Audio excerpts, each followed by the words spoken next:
जनगणनेचे काम करताना उन्हाचा त्रास होऊन चक्कर आल्याने एका आदर्श शिक्षकाचा दुर्दैवी मृत्यू झाल्याची घटना समोर आली आहे।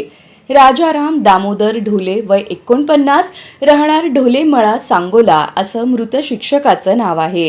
ही घटना सोमवारी दुपारी 12 वाजण्याच्या सुमारास सांगोला नगरपालिका हद्दीतील पाटील चौगुले वस्ती येथे घडली। केंद्र शासनाच्या जनगणना 2027 मोहिमेअंतर्गत घर यादी व घर गणनेचे काम सुरू असून सांगोला विद्यामंदिर प्रशालेतील सहशिक्षक राजाराम ढोले यांची प्रगणक म्हणून नियुक्ती करण्यात आली होती। सोमवारी सकाळी 8 वाजल्यापासून ते घरगणनेचे काम करीत होते। दुपारी अचानक त्यांना चक्कर येऊन उलट्या झाल्यानंतर ते खाली कोसळले। घटनेची माहिती मिळताच नातेवाईक अमोल कोरे यांनी त्यांना तातडीने खासगी वाहनातून सांगोला ग्रामीण रुग्णालयात दाखल केले।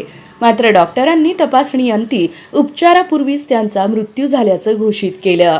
याबाबत ग्रामीण रुग्णालयाचे वैद्यकीय अधिकारी डॉक्टर शंभूराजे साळुंखे यांनी खबर दिली असून पोलिसांनी अकस्मात मृत्यूची नोंद केली आहे। शवविच्छेदनानंतर सोमवारी सायंकाळी त्यांच्यावर अंत्यसंस्कार करण्यात आले।